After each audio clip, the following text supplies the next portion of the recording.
Buenas tardes. ¿Habéis comido bien? Sí. Estamos poniendo el PowerPoint, como veis todo va un poco atropellado, pero es lo que suele ocurrir con el directo tan riguroso como el de hoy, sobre todo pues con esta ceremonia, con este congreso tan maravilloso y con esta entrega de premios. Así que una vez que cargue el PowerPoint que tenemos preparado Antonio y yo, daremos comienzo a la charla. Así que solo unos pequeños minutos de suspense, porque ya sabéis que lo mejor está por llegar. Bueno, aprovecho entonces para presentaros, ¿te parece, Jesús? Ya que estáis ahí con el PowerPoint. Comenzamos con Antonio Lázaro. Él es un hombre de cultura y letras cuya trayectoria lo convierte en una voz sólida del panorama literario y periodístico en nuestro país. Él es investigador, es periodista, es escritor, es doctor en filología con experiencia docente en numerosos países. Ha ocupado cargos relevantes como el de jefe de servicio de cine y de publicaciones en la Junta de Castilla-La Mancha y colabora habitualmente con medios como la prensa, la radio y la televisión. Como novelista, él es autor del Club Lovecraft, Memorias de un hombre de palo o La Cruz de los Ángeles. Y también es un hombre que cultiva la poesía, el teatro y el relato corto. Ha sido premiado con los premios Don Quijote y el Fernando de Rojas. Y nos sentimos muy afortunados porque él es nuestro vocal de literatura y cinematografía en la Sociedad Española para la Conservación del Patrimonio Cultural, aportando su pasión y saber al servicio de nuestra misión. Hoy comparte escenario ni más ni menos que con Jesús Callejo. Él es una persona y una figura esencial en la investigación y la divulgación de nuestra España mágica. Él es licenciado en Derecho, cofundador del Museo de la España Mágica de Toledo junto a la Orden de Toledo Oculta, con Daniel, con Gonzalo y con Julio César Pantoja, y también es colaborador habitual en revistas especializadas en radio y en televisión. Recientemente ha participado en el programa Cuarto de Maravillas, emitido en Telemadrid, que invita a descubrir la historia, la cultura y las leyendas desde un enfoque único y que, ¿verdad, Jesús? Prontito comienza ya la segunda temporada, ¿verdad? Sí, ahora a finales de septiembre empieza esa segunda temporada, que son 10 capítulos más para descubrir el otro Madrid. Fenomenal. Bueno, pues desde 2013 dirige el podcast de la Escóbula de la Brújula y forma parte del podcast Mindfacts de Ciencia y Tecnología. Él es nuestro crononauta favorito y la culpa la tiene un misterioso cronovisor que cada semana en Ser Historia le abre las puertas del tiempo. A través de sus numerosos libros publicados, 28 si no llevo mal la cuenta, ha iluminado aspectos poco conocidos de nuestra cultura y se ha convertido en una referencia de la historia mágica de España, con libros como la trilogía de Duendes, Gnomos y Hadas, Territorios Talismán, La España Extraña junto a Javier Sierra o su última criatura llamada El Gabinete de las Maravillas y de los Misterios. Ambos nos ofrecen hoy una conferencia conjunta dedicada a un personaje extraordinario del siglo XVIII, Diego de Torres Villarroel. Matemático, escritor, poeta, astrólogo, visionario. Bueno, ahora nos contaréis vosotros. Bueno, cuyas obras y almanaques, la verdad es que marcaron su época y siguen despertando interés y fascinación en la nuestra. Les aseguro que no se me ocurre una mejor forma de abrir esta tarde de conferencias que con esta propuesta tan singular. Así que con todos ustedes, Antonio Lázaro y Jesús Callejo, con su ponencia Los secretos de Diego de Torres Villarroel. Gracias.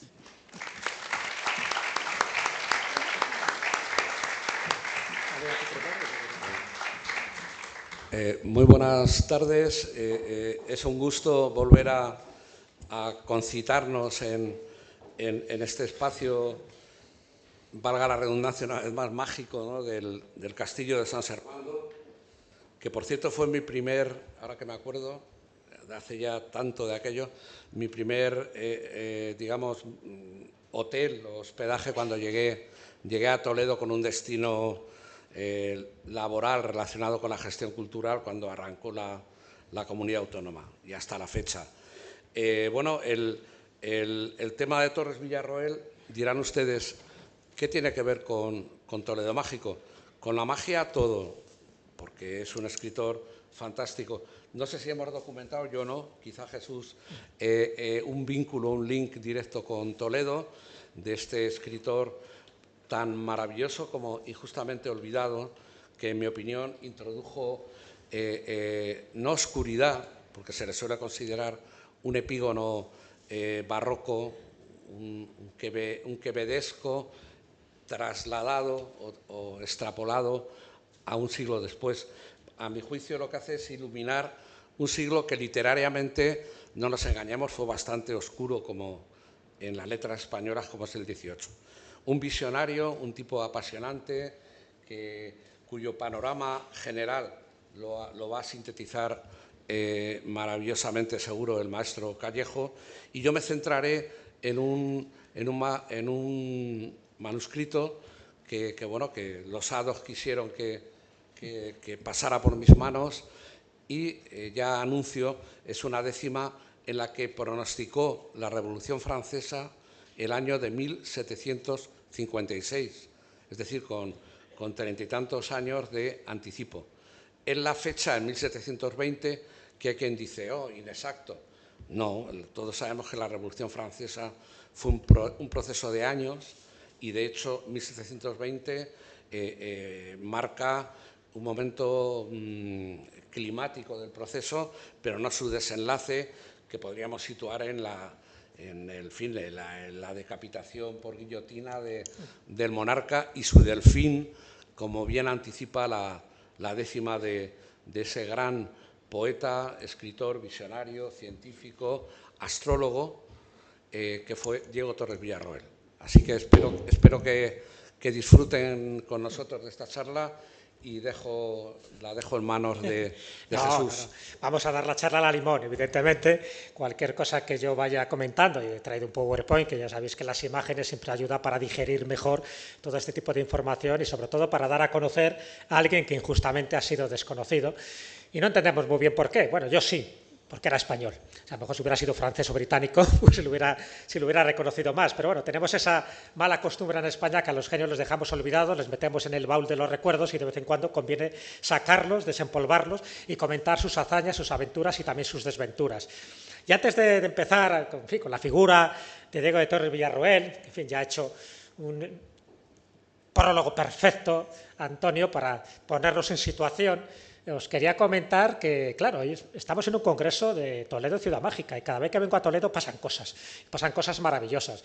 Y de hecho, el que haya venido un poco más tarde de lo habitual es porque desde principios de la mañana se me están sucediendo una serie de acontecimientos y de anécdotas, todas ellas extraordinarias, todas ellas mágicas, y el hecho de que por fin haya llegado sano y salvo a este lugar.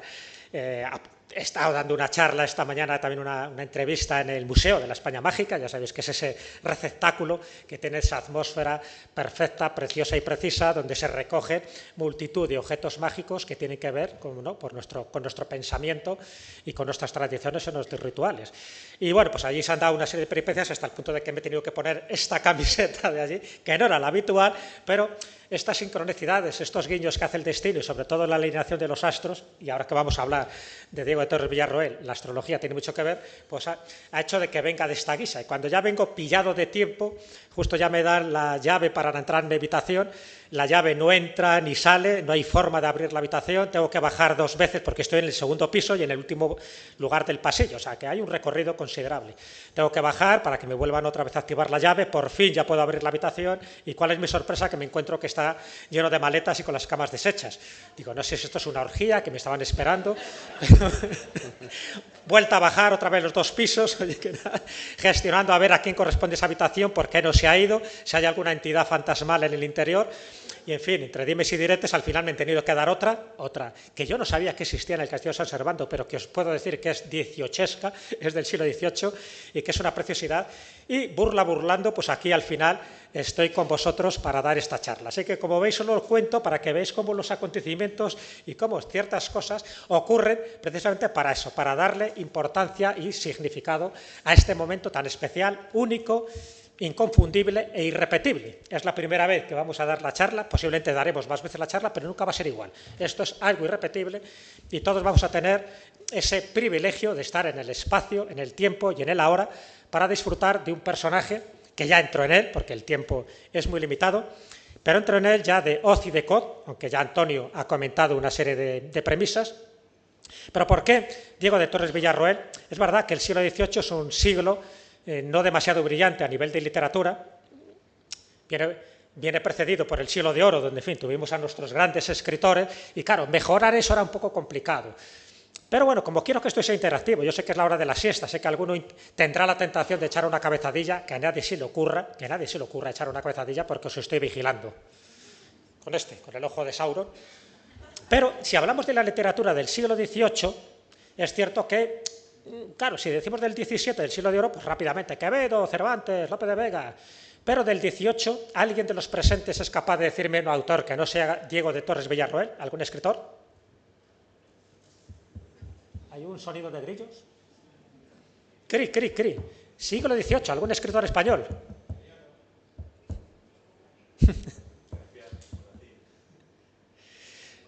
Exactamente, hay alguno que otro, pero hay que hacer memoria. Por supuesto Moratín, por supuesto el padre Isla, con su Fray Geruto de Campazas, cómo no, y el padre Feijó, por ejemplo, también, acordaros. Pero de todos ellos, que evidentemente cada uno tiene un porqué, tiene un significado y tiene una historia para contar, es cierto que no es el siglo más imponente la literatura española, luego ya en el XIX ya lo mejoramos, pero es curioso porque es un siglo XVIII, el siglo de la razón, el siglo de las luces. Y en ese siglo de las luces hay mucha superstición, y luego hay escritores, como Diego de Torres Villarroel, que quiso indagar, no en la historia, sino en la intrahistoria. Estamos hablando de un personaje polifacético, un personaje que lo fue todo, que fue bailarín, que fue guitarrista, que fue torero, que fue saltimbanqui, que fue curandero, que fue médico, hasta llegó a catedrático de matemáticas en la Universidad de Salamanca. ¿Qué vinculación tiene con Toledo? Es verdad que en su vida, ascendencia, crianza, aventuras, ese famoso libro de Diego de Torres Villarroel hace mención de varias peripecias que él estuvo a lo largo y ancho de España, y alguna mención hay a Toledo. Pero hay una muy clara que vincula la ciudad natal de Diego de Torres Villarroel, que era Salamanca, con Toledo. ¿Sabéis cuál? La nigromancia, la cueva mágica. La cueva de Toledo, asociada a Hércules y, por supuesto, a los conocimientos ocultos, heterodoxos, esotéricos, y la cueva de Salamanca, asociada, evidentemente, también a esos conocimientos que ¿quién podía impartir? El diablo. ¿A quién? A 7 elegidos, 7 alumnos. Condición, uno de los alumnos se tenía que quedar preso como prenda en esa cueva de Salamanca. Y uno de ellos, el que dice la leyenda, dentro de las muchas variantes que hay, fue ni más ni menos que, bueno, que no llegó a ser, que era Enrique de Villena, el marqués de Villena. Nunca llegó a ser marqués, pero Enrique de Villena, un nigromante. Pero es que también Diego de Torres Villarroel escribió muchísimo sobre esa cueva de Salamanca, sobre esa cueva de conocimientos heterodoxos y, por supuesto, vinculada, cómo no, a la cueva de Toledo, donde aquí, y como bien sabéis en Toledo, es donde ha confluido todo tipo de conocimientos, los ortodoxos y los heterodoxos, los oficiales y los extraoficiales, los naturales y los sobrenaturales. Toledo es tan importante lo que vemos como lo que no vemos. El Toledo subterráneo, el Toledo de los alquimistas, el Toledo de los astrólogos, el Toledo de los grandes inventores, el Toledo de Juanelo Turriano, el Toledo del Greco, el Toledo de todos aquellos que buscaban la piedra filosofal, el Toledo de todos aquellos que querían conocer algo más allá del otro velo de la realidad. Por eso también aquí estuvo, como no, el Papa Mago, el Silvestre, el Papa del año 1000, también estuvo en Toledo para curtirse en sus conocimientos. Bueno, pues Diego de Torres Villarroel es otro de esos personajes, ya digo, que hay que sacar del olvido. Aquí tenéis su firma, para los que seáis grafólogos, yo creo que es interesante porque ya sabéis que la firma, la escritura, también denota muchísimo de la personalidad, y este hombre lo tuvo todo. Fijaros lo que escribe al inicio de esa vida, de su autobiografía, de la vida, crianza, ascendencia y aventuras de Diego de Torres Villarroel. Criéme como todos los niños, con teta y moco, lágrima y cacas, besos y papilla. Este es nuestro insigne Diego de Torres Villarroel, que no hay demasiados retratos suyos, pero evidentemente los que hay son los que nos han llegado. Como veis, esa nariz un poco afilada, ese semblante como misterioso, como diciendo oculto cosas que no os quiero contar. Estos son de los pocos retratos que nos han llegado, los que aparecen en algunas de sus obras, pero ya veis un poco cómo era su rostro. Yo creo que también es importante conocer el rostro. Hemos visto su firma, hay que ver el rostro porque de él vamos a estar hablando durante esta media hora. Aquí tenéis otro. Tenía una cara, como ves, como muy duendil, muy élfica, ¿no? Muy relacionado un poco con esos elementales, esos espíritus de la naturaleza. Pero este es Diego de Torres Villarroel, un hombre que lo hizo todo, que lo vivió todo y que, por supuesto, tuvo una vida bastante longeva y que se dedicó prácticamente a todos los menesteres. De hecho, la primera estancia que tiene en Portugal, porque Portugal fue en varias ocasiones, unas veces voluntariamente y otras veces exiliado, pero la primera vez que va, en 1714, fijaros, ahí lo tenéis, de ermitaño, de santero, de bailarín, guitarrista, alquimista, soldado, torero, estudiante de medicina, curandero, astrólogo y más cosas que me callo. ¿Alguien es capaz de hacer todo esto en su juventud? Bueno, sí, porque tenía, en fin, las neuronas y sobre todo las hormonas bastante saltadas y, por supuesto, que podía hacer esto y muchísimo más por la energía que denotaba. Aquí tenéis la portada de su obra publicada en bastantes tomos, pero para que veáis cómo se publicaba, cómo eran estas portadas del siglo XVIII y dónde él aparece con esa especie de sonrisa socarrona, con esa ironía, como diciendo, cuidado, que lo que os he contado es una parte. Como dijo Marco Polo también cuando escribió el libro del millón, ¿no? Ese libro de las maravillas. Todo lo que os he contado es una pequeña parte de todo lo que he vivido en mis viajes a Oriente. Bueno, pues nuestro Marco Polo es este hombre con esa sonrisa tan curiosa. Fijaros, una de las cosas que él buscaba también era, como no, la piedra filosofal. ¿Quién no? Él fue aprendiz alquimista, él quería hacer todas las obras y todas las fases que tiene la alquimia para conseguir la obra filosofal, pero ya sabéis que la obra filosofal, la gran piedra, en fin, el gran reservorio, esto lo sabe muy bien Luis Silva, no solo es conseguir esa piedra, ese elixir de la eterna juventud, sino esa transmutación interna, el ser alguien mejor a todos los niveles, no solo a nivel intelectual, sino también a nivel espiritual. Y él lo intentó y ya veremos si lo consiguió. Fijaros otra de las obras que tiene, lo digo para que veáis un poco su bibliografía, sabéis la cantidad de temas que él tocó, lo hizo casi todo y casi todo lo hizo bien. Visiones y visitas de Torres con Francisco de Quevedo, porque él admiró mucho a Francisco de Quevedo y de hecho muchas de sus obras están escritas al estilo de Francisco de Quevedo. No se llegaron a conocer físicamente, pero él era como un émulo literario de Quevedo porque le encantaba la ironía, el sarcasmo que tenía Quevedo y en definitiva él también le emuló y le intentó imitar en muchas de las cosas también en la literatura.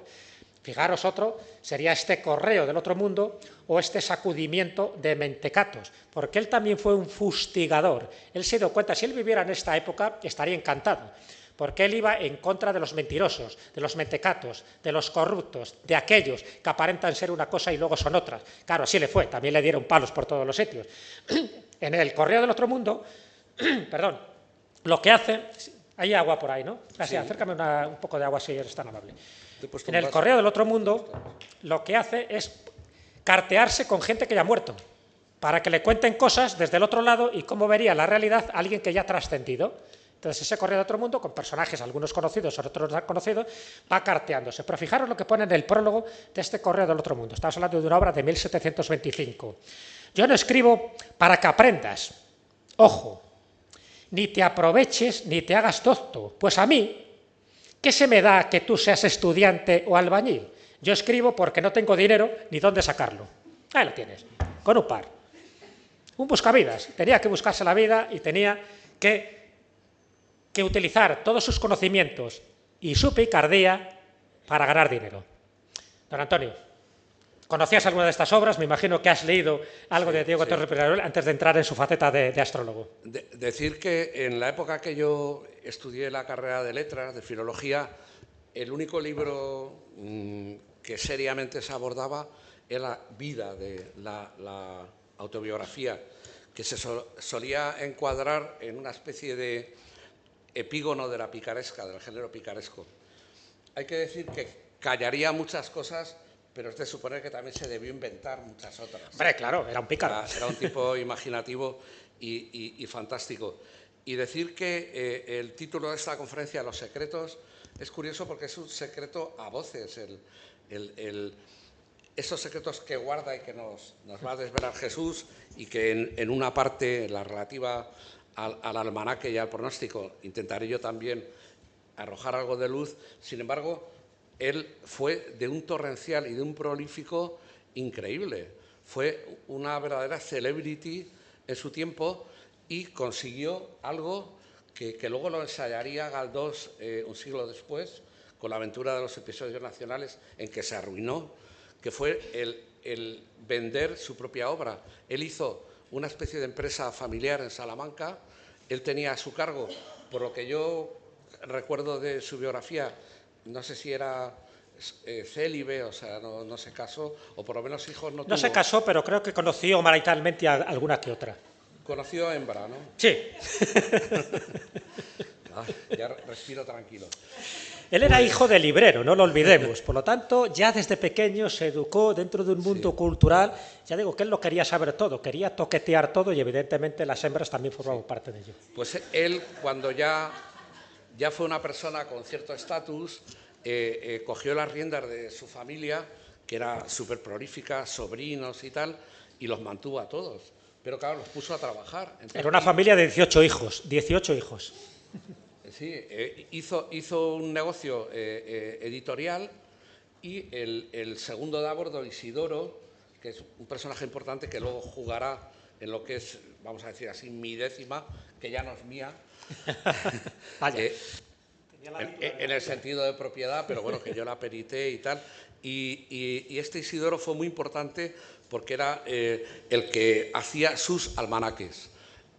El bestseller de Isidoro, de Diego de Torres Villarroel. Luego comentamos los almanaques, ¿eh? Vale. Luego tenemos imágenes. Bueno, lo digo como la décima se inserta en los almanaques, solo anticipar que fue un verdadero bestseller, el almanaque anual, y que era esperado con ansiedad, no solo en los dos mundos, digamos, en la península, en España y en Iberoamérica. Con esto, y que llegó a decir, mis almanaques me han pagado el vestido. O sea, lo que le dio dinero, una época, hasta que consiguió, digamos, la seguridad económica de la cátedra salmanticense, fueron sus almanaques. Desde los años 20 hasta la prohibición de Calomarde, curiosamente un ministro progresista, Calomarde, por razones que luego explicaremos, prohibió los calendarios burlescos, paródicos, astrológicos, mágicos, tipo del gran Piscator de Salamanca, el maestro fue él, el líder en España, a imitación del gran Piscator creo que era de Milán, italiano, que fue en el que se inspiró, y propició una medida progresista de Calomarde, propició que proliferaran los santorales y los almanaques, digamos, religiosos. De hecho, esto es muy curioso. Esto empieza un poco. Esta es una de las primeras obras. La Gitana Almanac, por eso digo. Sí.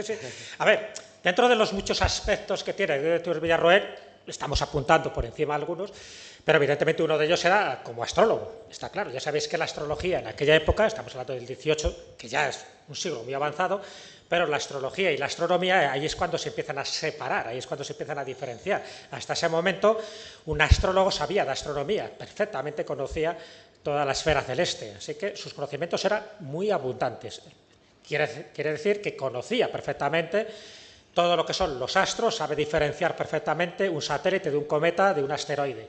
Lo sabía perfectamente. Y él sabía también, en aquella época, que los astros tenían una influencia directa en la vida de las personas. Lo sabía él y lo sabía cualquier persona que conociera este tipo de conocimientos heterodoxos que he dicho al principio. Entonces, se empieza a iniciar en todo esto, él se da cuenta que esto funciona, o sea, él escribe tratados más o menos sesudos, pero no los lee casi nadie, o por lo menos no gana el dinero suficiente, pero se da cuenta que con estos almanaques, con estas predicciones, empieza a ganar dinero y la gente pues le toma en consideración y dice, oye, ya lo único que le faltaba es que acertara.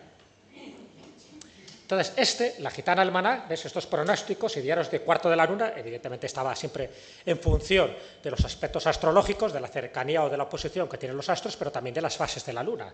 Eso ya lo sabéis que también antes y ahora se sabe, por ejemplo, a la hora, por ejemplo, de cosechar o a la hora de talar o a la hora incluso de cortarte el pelo, de cortarte las uñas. No es lo mismo hacerlo en cuarto creciente que en cuarto menguante. En fin, estos son conocimientos normales, populares, que seguro que todos conocéis. Ya lo sabía. Así que él empieza ya un poco con esa disciplina, pero con esa disciplina dentro de las muchas que él abarcó, ¿no? Y eso le interesó. Y ahí entra eso, cuando él empieza a hacerse un nombre, cuando ya empieza a tener como una marca comercial. Dice, yo soy el gran Piscator de Salamanca.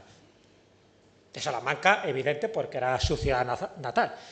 Pero Piscator, si vais un poco a la RAE, lo que significa es como una especie de opúsculo de pronósticos basados en lo que se llamaba la astrología natural. La astrología natural no es la astrología que nosotros conocemos ahora, sino que se basaba en aspectos climatológicos, en aspectos geográficos, en fin, en una astrología como muy empírica y como muy de calle.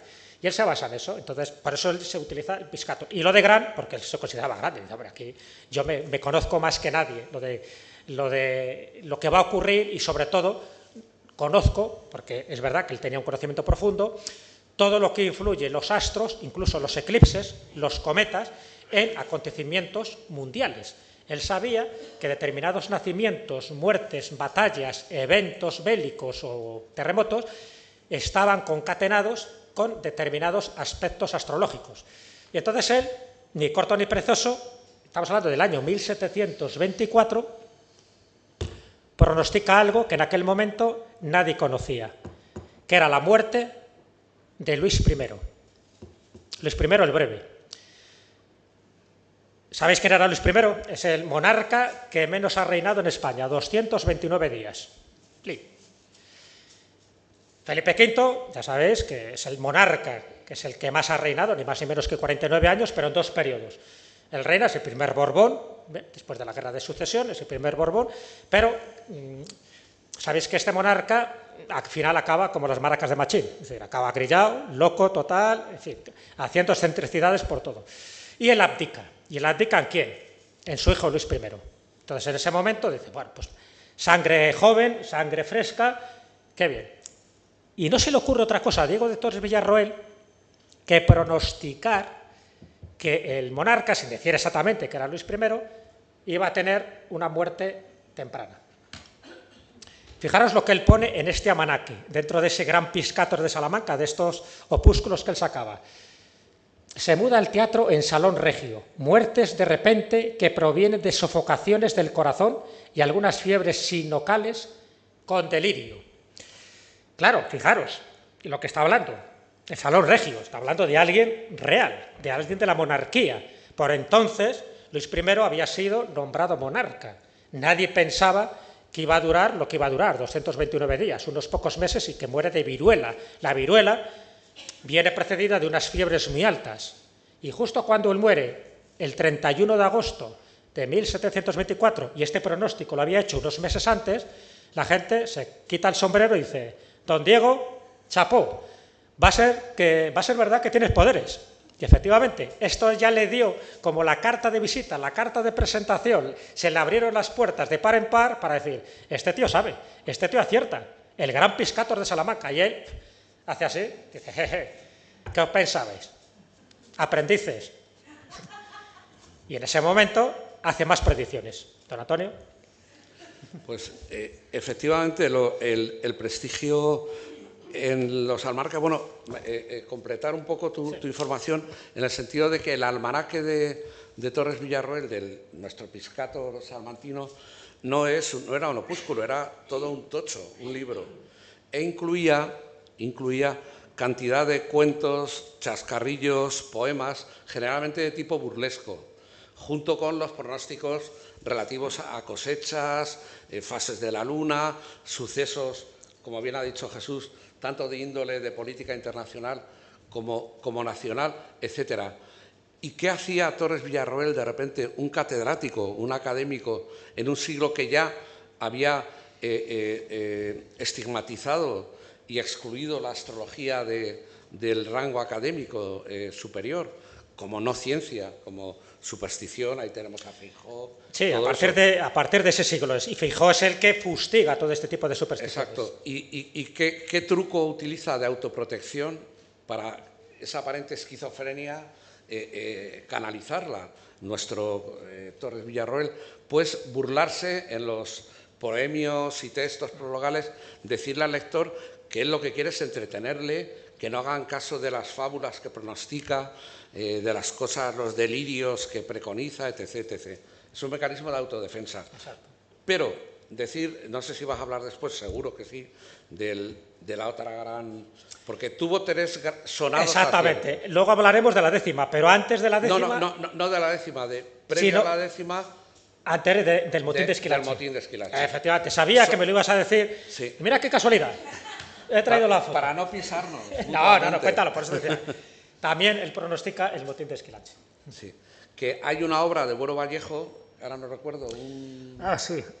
El soñador... Un soñador para un pueblo. Un soñador para un pueblo. Una obra muy, muy buena, como casi todas las de mi admirado don Antonio, en la que incluye a un ciego que cuenta recoge el hecho de que ese suceso que fue traumático y muy importante en la historia política de la España del siglo de las luces, pues fue anunciado previamente por don Diego Torres Villarroel. O sea, lo recoge hasta esa obra de nuestro Bueno Vallejo. Sí, aquí tenéis un cuadro de José Martí Monzó, en fin, hay varios, pero si os fijáis bien en este cuadro, que es un poco el preámbulo a la otra gran predicción, hizo tres, ya comentamos una, que era la de Luis I, la del motín de Esquilache y luego la de la Revolución Francesa, que ya ha anticipado Antonio. Pero claro, esta también fue muy llamativa y os pongo solo un poco en contexto, ¿no? Porque no deja de ser un episodio histórico que generó un tumulto social, ¿vale? Entonces, estamos hablando de la época de Carlos III, en fin, en la época esa de la Ilustración que os acabo de comentar, y uno de los ministros, que es el marqués de Esquilache, no le da otra cosa dentro de su cortedad, en este caso de falta de psicología, que en una época de hambruna, estamos hablando de que en ese año, en 1766 y el año anterior, ha habido en fin, un tiempo horroroso que ha impedido que las cosechas y que el grano y el trigo floreciera y se pudiera recoger, y por lo tanto hubo una hambruna generalizada. Como consecuencia de esa hambruna, el pan sube, el pan y otro tipo de elementos de primera necesidad. Entonces, eso imaginaros el caldo de cultivo, y nunca mejor dicho, que se estaba generando en el pueblo. Estaban cabreados. Estamos pasándolo mal y encima, para colmo, este gobierno nos están subiendo los impuestos, nos sube el pan, nos suben alimentos de primera necesidad, lo estamos pasando canutas. ¿Y qué es lo que se le ocurre al marqués de Esquilache en aquel momento? Sacar una norma estúpida que casi le cuesta el puesto a Carlos III.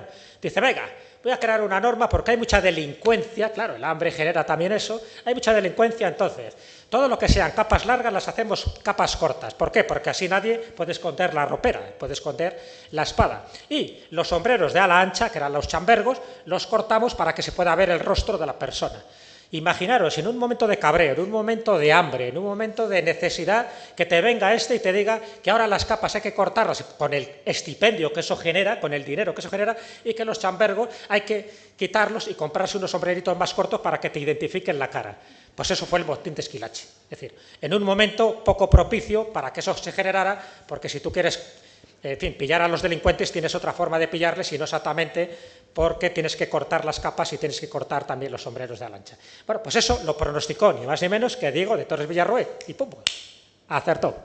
Así que ya estaba todo preparado para el gran evento. Si me permites, es entonces cuando el poder, digamos, coge miedo de Torres Villarroel. Se creen que realmente acierta en sus pronósticos, que por otro lado son bastante, ya hemos visto el de Luis, sí, son bastante ambiguos, muy ambiguos, pero claro, es que acertara con ese lapsus de tiempo tan corto dejó impresionado a la gente. Y entonces Calomarde, como he mencionado, en 1767, un ministro bastante reformista, avanzado, en fin, uno de los apellidos de lo que se llamó el despotismo ilustrado y todo eso, prohíbe los almanaques, con lo cual colapsa, entra en crisis el negocio editorial de Torres, que por otro lado ya biológicamente estaba un poco en declive y había traspasado los trastos a su hijo Isidoro, que era el pequeño Piscator de Salamanca, su discípulo, su sobrino. Es que gran solo era él. Él era el mentor. A lo que vamos, el sobrino habla de un, a ver qué expresión utiliza, un reservorio, a ver, es que es una frase muy curiosa, como que él en un momento dado declara que recuperó de su tío una serie de un depósito de pronósticos anteriores al 67, porque el que vamos a mencionar ahora, y os contaré un poco la pequeña peripecia que viví en primera persona y que atribuye a una especie de también de privilegio astral y de conexión con don Diego, ¿no? De algún modo, esta décima, pues entre ese reservorio de pronósticos no publicados en fase de autógrafo, puede ser borrador manuscrito borrador, copia del manuscrito original del autor, dictado por el autor, pero todo apunta por la grafía a que pudo ser incluido un informe de la Biblioteca Nacional que tengo, que puede ser, desde luego, coetáneo de mediados del siglo XVIII y posiblemente de la pluma de Torres Villarroel. Con Torres Villarroel tenemos un problema increíble, que es tan ingente. Si te vas a la Nacional, tiene los 15 o 20, bueno, se han reeditado en colecciones de clásicos y tal, sus obras canónicas en libro de diferentes épocas, incluidas ediciones príncipes del siglo, pero en fase de manuscrito también hay cientos de libros con poemas, textos, fragmentos, libros facticios, etcétera, atribuidos a Torres Villarroel. Con lo cual, lo difícil es encontrar lo que llaman los peritos grafólogos un indubitado. Hay uno de una carta que dirige a Calomar de ya viejo, sí, pero con letra temblorosa de muy viejo, muy senil, que no sirve muy bien para cotejar con la décima. Entonces, decir, prosigo yo con la décima. Espera un segundito, antes de entrar en la décima, que es uno de los platos fuertes, además, que Antonio quiere, que sería un poco... ¿Dices tú algo antes? Sí, voy a comentar un poco y entras ya con la décima, perfecto. Que mira, que por cierto, la tenemos aquí en la Revolución Francesa esperando, ¿ves? Está ahí la mujer, sí, como diciendo, venga.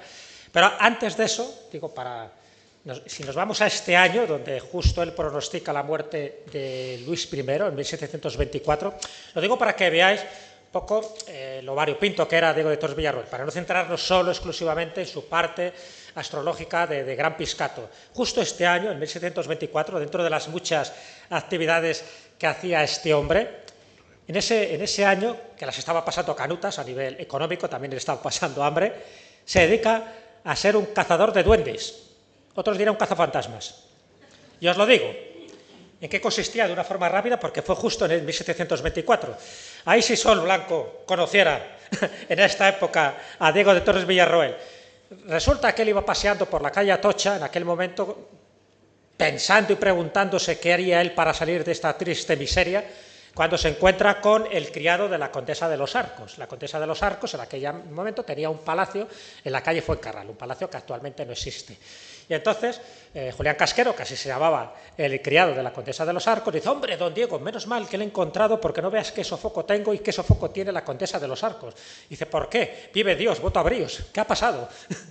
Le dice, pues que es un sin vivir en el palacio. Resulta que hay una presencia, parece ser que es un espíritu burlón, un duende, que no deja dormir ni a ella ni a los criados. Y como usted es una persona que no teme a nada y que conoce todo este mundo sobrenatural, a ver si puede ir y será bien recompensado. Y Diego de Torres Villarroel, que en aquel momento no creía en duendes, en fantasmas, en endriagos y en nada, dice, bueno, yo voy porque soy un Juan sin miedo y no tengo ningún problema. Va al palacio de la Condesa de los Arcos, que estaba en la calle Fuencarral, y efectivamente él empieza a visualizar todas las habitaciones. Él dice que empiezan los ruidos, unos ruidos estruendosos a partir de una hora determinada, que es la 1 de la noche. Bueno, él inspecciona y lo que hace, precisamente para evitar que haya algún bromista, algún criado, que es el que provoca estos ruidos, se le ocurre una idea muy ingeniosa. Dice, bueno, muy bien.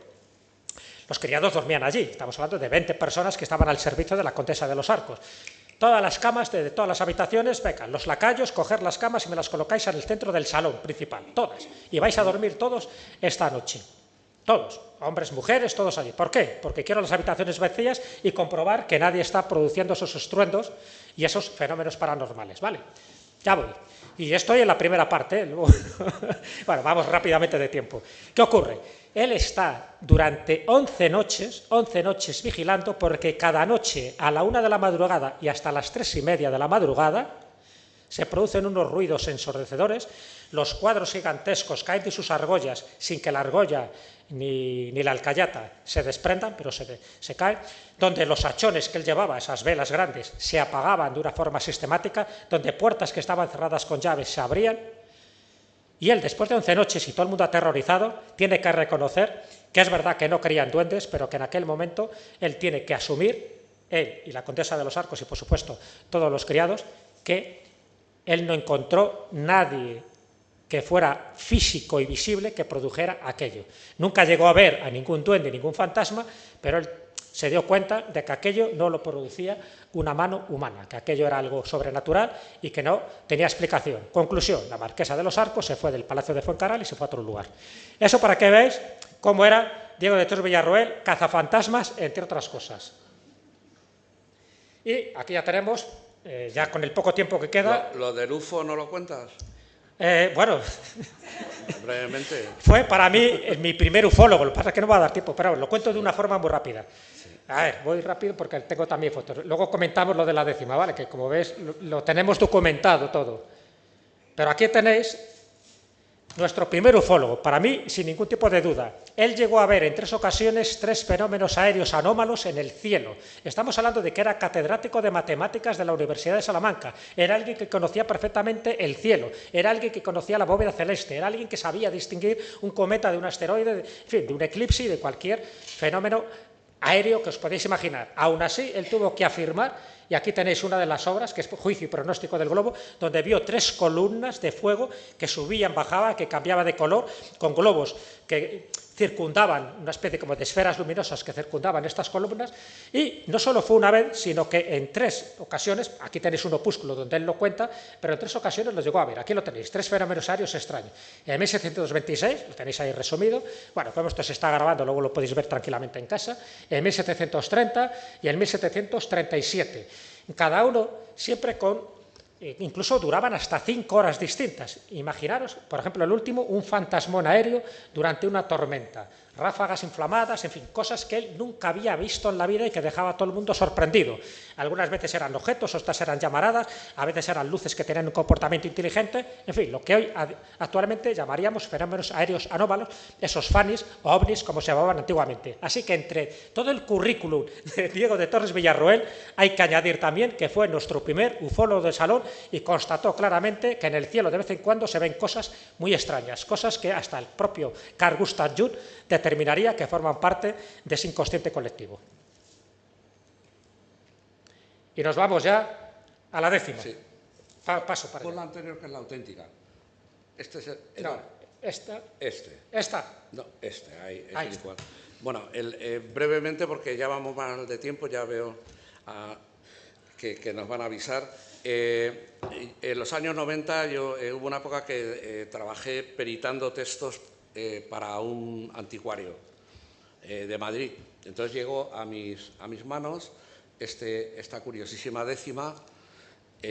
Yo en aquel momento no la localicé en ningún repertorio de Torres y si la leéis es bastante más clara y explícita que cualquiera de las 2 anteriores, ¿no?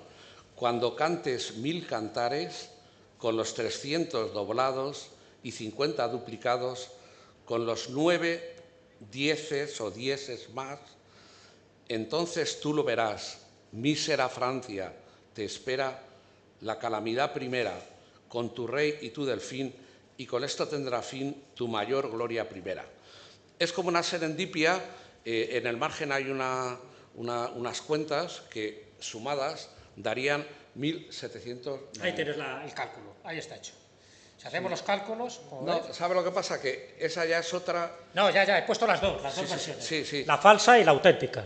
Bueno, falsa o auténtica, todo está en discusión, pero que yo este escrito en un momento dado lo ofrezco a la Nacional, lo peritan, el experto de la Nacional de aquel momento, y dice que efectivamente es coetáneo, es de la época de Torres, pero no pueden garantizar que sea autógrafo, por un lado, y que hay centenares de copias circulando. Entonces yo, entre que Torres no era en aquel momento un autor de mi prioridad ni de mi afección, pues lo guardo como una joyita de mi pequeña colección personal y me olvido del tema. Pero hacia casi el año, poco antes de la epidemia y tal, leo de un experto que hay español, asturiano, creo que se llama Mata, un universitario, experto en los pronósticos de Torres, que se duda de la autenticidad porque no hay ninguna copia existente. Lo único que hay es un impreso sin año ni pie de imprenta, pero un folleto impreso en Barcelona bajo unas siglas enigmáticas, que es un aviso a España ya después de la Revolución Francesa, en los 90, avisando de los peligros de contagio. Entonces, utilizan la autoridad de Torres Villarroel, es como un montaje, digamos, reaccionario o conservador. Tengamos cuidado, no sea que aquí también rueden cabezas de la aristocracia y de la dinastía, que es la misma, y de los Borbones. Sí. Entonces, es como preventivo. Y entonces el propio catedrático dice, ante la inexistencia de copias y el de la Nacional omitió, yo me voy a buscar a la Nacional y encuentro que hay otra copia, si quieres darle un poquillo, es el otro autógrafo que hay, hay otra copia registrada, indizada en la sección en la parte de manuscritos de la Nacional, que pone en el margen que es una copia en la catalogación de finales del 19, del 18, o sea, posterior. Cuando a mí me habían dicho el propio perito, que tengo la carta, que, digamos, mi décima o nuestra décima era de mediados del siglo. Con lo cual la duda es, o es borrador con correcciones de autor, incluida la cuarteta, aunque ahí vemos que la suma también se produce, pero al final. Sí, al final aparece. O bien puede ser del equipo editorial al que he aludido antes, del propio Isidoro, el pequeño Piscator de Salamanca, ¿por qué no? Podía tenerlo. Y ya he encontrado la expresión que es muy curiosa, con esto ya vamos a cerrar, repuesto de pronósticos. El sobrino se quedó tranquilo porque estaba senil y un poco ya retirado, jubilado, por así decir, su tío, pero él tenía un repuesto de pronósticos, lo que justifica que el año 67 no hubiera publicado un pronóstico porque quería acercarse más, un pronóstico del 56 a la Revolución Francesa.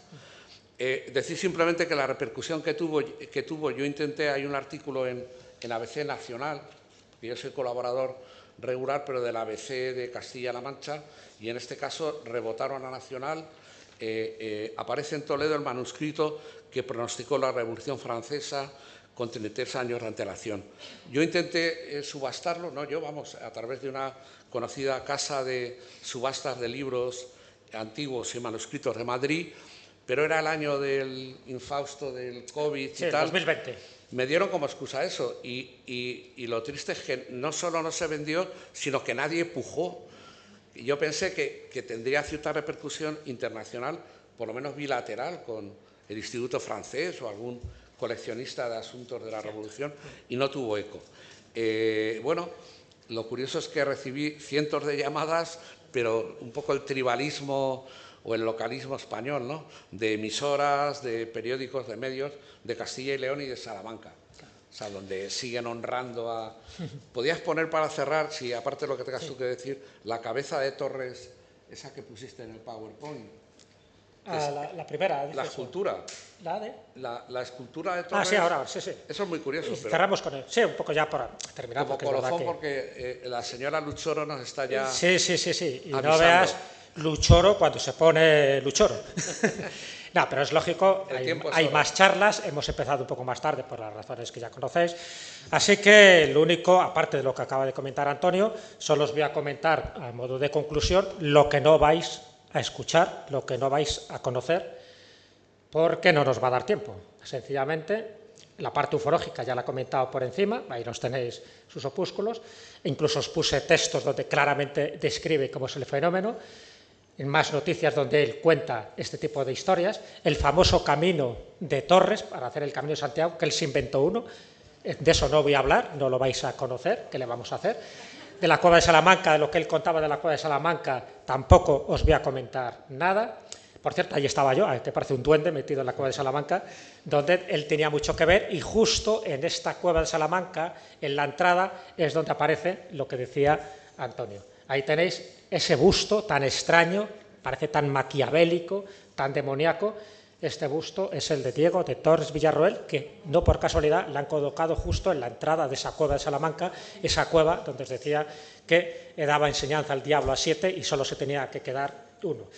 No vamos a hablar de eso, no vamos a hablar también de sus hagiografías, porque él escribió también vidas de monjas y de santos, en este caso de una mujer increíble. No vamos a hablar de sus pasmarotas, de sus jácaras, de sus seguidillas, de sus sonetos.